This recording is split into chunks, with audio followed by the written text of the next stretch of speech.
Tekrar merhaba. Bugün Türk Edebiyatı'nın güçlü kalemlerinden Hulki Aktunç'un denizin haşin yüzü ile insanın kederini birleştiren sarsıcı öyküsü Lodos Düğünü ile baş başayız. 18 yılda emek kurulan bir hayat. Hem amansız bir lodos fırtınası hem de bir belediye tebliğiyle nasıl darmadağın olduğunu izleyeceksiniz. Celal Kadri Kınoğlu'nun eşsiz seslendirmesiyle bazen ölüm, bazen düğün olan o rüzgarın hayatların nasıl kökten söküldüğüne kulak verin. Şimdiden iyi seyirler, iyi dinlemeler.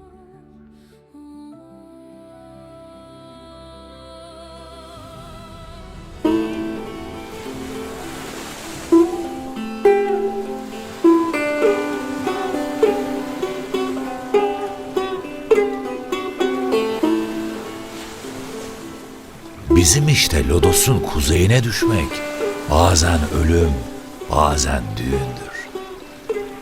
Ne zaman düğündür ki dedi Mustafa. Biz hep ölürüz. Hele tam öncesi vurursa. Bunca tekneyi parçalanmadan kıyıya almak için ejder olsan yetmez. Tayfa ağın sonunu denize bıraktı. Bazen ölüm, bazen düğündür Lodos dedi. Baş altına ıslak çullara sarıp bıraktığı şarap şişesini çıkardı.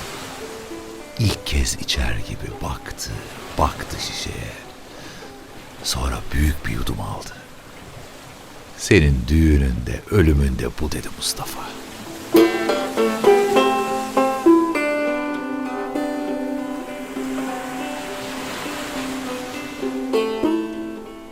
Mustafa kürek çekmiyor, denize okşuyordu. Dere yapısı büyüyecek bir tekneye yanaştı, siyaladı, su yer yer delinip ürperdi. Gün poyrazdı, deniz cam gibiydi. Siyaladı biraz daha, teknenin pırıl pırıl boyalı karnına değmeden yaklaştı. İsrafil tayfa denize mıhlanmış gözlerini kaldırdı, tekneyi tuttu. Mustafa tekneye atladı, ardından tayfa. Küçük sandalı teknenin kıçına bağladılar. Mustafa zemin tahtalarından birini kaldırıp teknenin aldığı suya baktı. Bizim genç oğlan pek tedbirli diyerek tekne suyunda yüzen buruşuk bir kaputu İsrafil tayfaya gösterdi. Demin gördüm dedi tayfa. Aşağıda kırlangıç var biliyor musun? Aylardır bir tek görmemiştim. Dün gece de zarganalar deli gibiydi. Sandala vurup çıvıyordu. İçeri atlayacaklardı neredeyse. Şimdi şunu çekelim geceyi düşünelim. Bahriyeli de gelecek bugün dedi Mustafa. Bu canlarım pislikten, kara sudan kaçtıydı anam. Ta ötelere kaçtıydı hepsi. Oraya da kum motorları geldi. Yuvalanmış kırlangıcı, öksüzü gar gar gar kaçak kum çektiler, yok ettiler. Yok edemediklerini kaçırdılar. Bırak dedi Mustafa. Aklım kaldı. Kefal, İlarya, Barbun hep gelirdi buralara da bunlar iyice ayak çekmişti. Ne oldu ki? Kanatları avuçlarım kadar büyüktü kırlangıçların. Küfret kaçıranlara dedi Mustafa. Duyulmamış bir küfrün yok mu bugünlerde? Hepsine küfür bulamayacak kadar yaşlandım ben.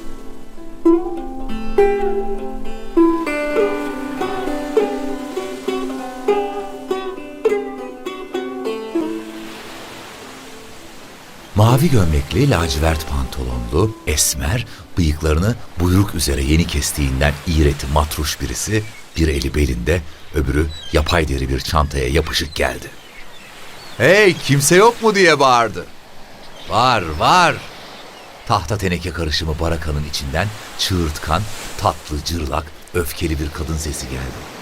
Adam yok mu adam dedi bu kez Mavili. Kadın tekrar bağırdı. Bekle patlama. Denizden tekne çekecekler gelirler. Kaç tane istiyorsan gelecekler. Boya ve zeytinyağı kutularında, peynir tenekelerinde, kötü kara kumla toprak karışığı yerde gövermiş sarmaşıklar, mum çiçekleri, sümbül teberler, katmerli sardunyalar, begonyalar, Hüsnü Yusuflar, paşa çadırları, yaban gülleri ve güne bakanlarla hemen hemen örtülmüş bir pencereden baktı. Kadının masmavi, hep kısılı gözleri vardı. Adamı yakınsamak için daha da buruşuyordu alnı.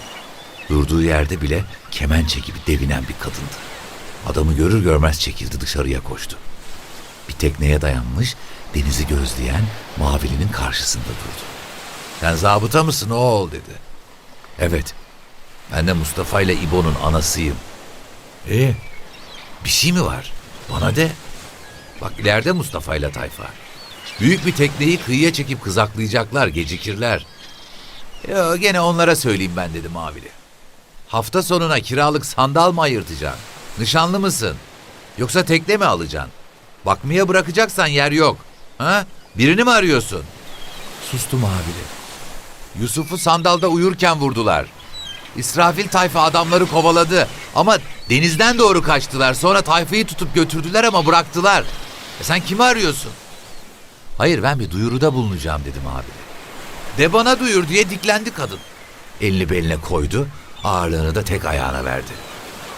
Mavili denize baktı. Küçük kameralı battal bir tekne ağır ağır yaklaşıyordu. Sağa geldiğinde tekneden 2 kişi çıktı. Kumral, genç bir adamla kaya gibi yaşlanmış bir adam irisi. Suya indiler. Tekneyi Karakum kıyıya çektiler.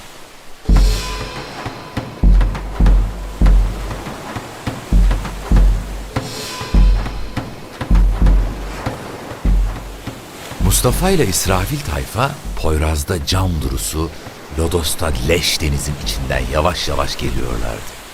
Bacaklarında dizden kesik ve iyice paralanmış yelken bezi pantolonlar vardı.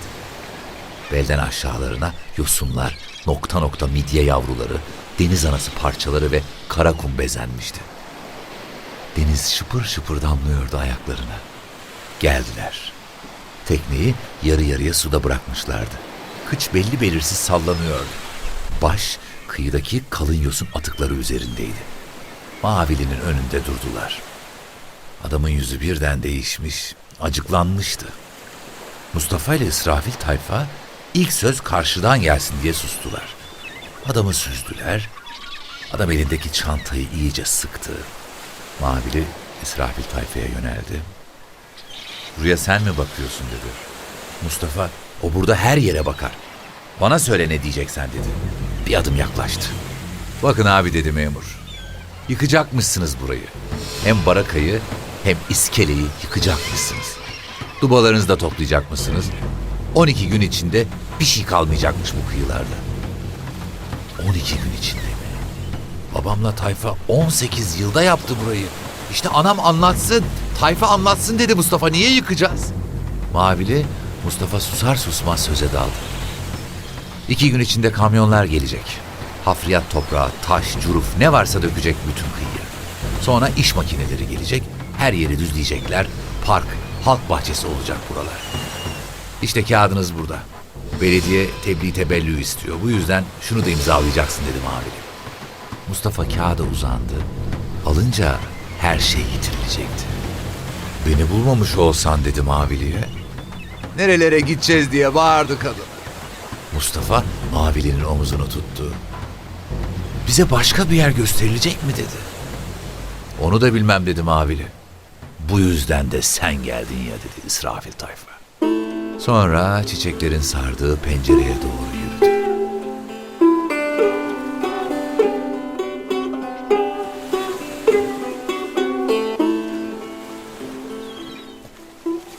Bahriyeli İbo cumartesi sabahı izne geldi. Saçları biraz uzamıştı. Sivilleri buruşuktu. Bavulunu bir kemerle bağlamıştı. Mustafa'yı, anasını, tayfayı yıllardır görmemişçesine kucakladı. Geçen defasında mantar gibi çürüyüp kalmış bir teknenin güneş gibi ışıdığını, pencerenin çiçeklerle daha da kapandığını, boş kurutma iplerinden ağların iş başında olduğunu deli gibi sevinerek gördü. Olduğu yerde zıplayıp "Ah, ah, ah!" diye bağırdı. Bavulunu açtı, getirdiği pişmaniyeyi anasına verdi.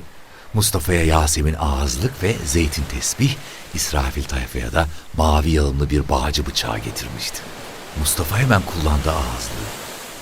İbo'nun yüzüne bakamıyordu. Sanki suçluydu. İsrafil tayfaya yanaştı. "Ben Lodos Almaz'ın oraya attığımız ağları toplayacağım. Durumu sen anlatırsın İbo'ya," dedi. Duman savura savura gitti. İbo da gelmek istemişti. "Sen durup dinleyeceksin," dedi Mustafa. "Neyi?" "Tayfa söyler. Çok işimiz var. Hem de dinlenmen lazım." İsrafil tayfa armağan bıçağı dalmıştı. derin derin bakıyordu yine. Mustafa suya girdi, birkaç kaya balığıyla horoz bina telaşla kaçtı. Bastığı yerler bulandı Mustafa'nın. Küçük teknesini bir zaman ilerletti, sonra atladı. Baka baka eriteceksin bıçağı, koca tayfa diye bağırdı uzaktan. Sonra da bir çocuk gibi mahzun, çiçekli pencerenin gölgesinde bir tekneye uzanan İbo'ya baktı. Kürekledi.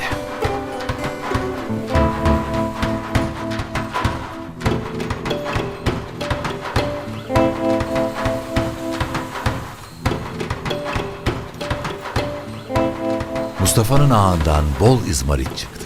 Mezgit çıktı. 11 pavurya çıktı. Bir sürü çırçırla kediler şölen yaptı. Yaşlı birkaç lapina da tayfanın çorbalığı olacaktı. Renkleri sönmemişti daha. Turuncuları, acı yeşilleri, pırıl pırıl mavileri ışıldayıp duruyordu. Mustafa biraz balıkla 4 pavurya ayırdı. Kalanını kol sepetine koydu. Mahalle arasında satmaya götürdü. İsrafil tayfa eski tekne artığı tahta parçaları topladı, yaktı, üzerine kendi ördüğü ızgarayı yerleştirdi. Sonra yaz sıcağında tepedeki güneşten görünmez olmuş alevler sardı ızgarayı. Ana pavuryaları haşlıyor, domates doğruyordu. İsrafil tayfa yeni bıçağıyla yarıp temizledi balıkları. Zaten sessiz adamdı ama şimdi hayatı boyunca hiç konuşmayacak gibi suskundu. Balıklara garip bir dostluk gösteriyor, terü taze ölümün balık etindeki katılığını bozmamak istercesine usulca daldırıyordu bıçağı. Ana geldi, masayı donattı, orta yere de yeni kestiği gülleri koydu. İsrafil tayfaya yaklaştı. Artık Yusuf'u düşünme sen dedi. Yetti artık be. İsrafil tayfa başını kaldırdı, baktı. Demin balıklara baktığı gibi, gidip gidip penceredeki çiçeklere baktığı gibi, upuzun sandığı kendi hayatına bakar gibi baktı. İleride uzanmış İbo yavaşça doğruldu, güldü. Anamı tanıyamadın mı tayfa diye seslendi. Mustafa geldi. 3 şişe şarap getirmişti. Roka, kırmızı turp, beyaz peynir almıştı. Ana İsrafil tayfanın kır saçlarını okşadı. Mustafa'ya onca yeşillik almak aklına geldi de su nerede? Su yok, koş kahveden doldur damacanayı dedi. Tayfa kedi gibi mırıldanıyordu. Anacığım, yalnız sen anlarsın beni.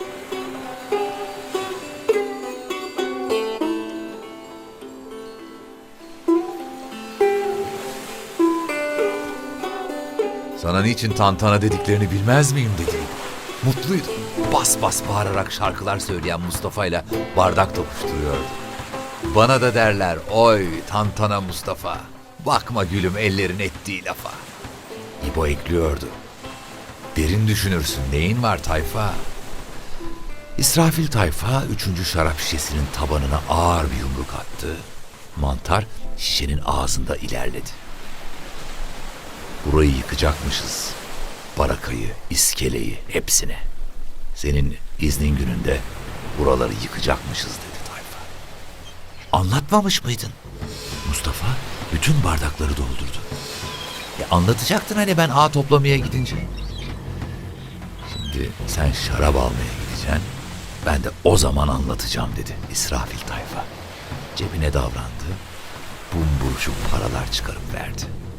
Kediler yüzünden ürkek dolaşan birkaç köpek yavrusu masa çevresinde dolanıyor, kılçıklara hırsla saldırıyordu. Akşam ezanı duyuldu.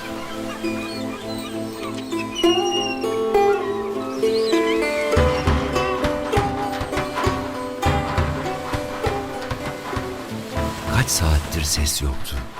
Dalgalar, yalnız dalgalar şıpırdıyordu kıyıda. Bir de tekne gıcırtıları, ince ince. Burayı yıkacaksak dedi Mustafa. İlle de sarhoş mu olmalı? Boş şişeler, kimi devrik, kimi kaykılmış, sıra sıra duruyor. Ana uykulu ama yatmak istemiyor. Sessizliğe katılmak öyle durgunlaştırıyor ki onu. Çatalındaki turp düşüyor. Aldırmıyor. Bir kedi koşup kokluyor turbu, biraz yalayıp gidiyor. Ya suskunluktan ya azmiye başlamasından denizin sesi artıyor. Bunca yıldır ilk kez hem de oğullarının önünde İsrafil tayfanın elini tutuyor ana. Biz yaptık, biz yıkmayız. Toplanırız, onlara bırakırız. Yıkarken yorulsunlar bunca şey. Ya şunları diyor tayfa. Çiçekli pencereyi gösteriyor. Mustafa ile İbo ergenliklerinden beri bildikleri ama bu geceki gibi tanık olmadıkları çok eski bir sevda karşısında ürperiyorlar. Yüzlerini şarkılara benzer bir keder basıyor. Ana kalkıyor, İsrafil tayfanın beline sokulu bağcı bıçağını alıyor, pencereye koşuyor. Kesmeye başlıyor. Demet demet, yaprak yaprak, filiz filiz çiçekleri. Kesiyor, koparıyor, getirip masanın üzerine atıyor. Bunları bırakmam tek diye bağırıyor. Bırakmayacağım, bırakmayacağım, bırakmayacağım. Deniz de bağırmaya başlıyor o sıra. 3 adam kalkıp kıyıya gidiyorlar. Ana görmüyor. Saksıları yerden yere vuruyor, söylemiyor. Yaz sonlarının bağışlamaz lodosu. Halatları koparan, tekneleri batıran, parçalayan lodos. İskele yıkan, kıyı göçüren lodos. Uğulduyor, vuruyor. 3 adam hayatlarında ilk kez lodosa karşı davranmıyor. Ağızlarındaki şarap tadını yutkunarak tekne çatırtılarını dinliyorlar.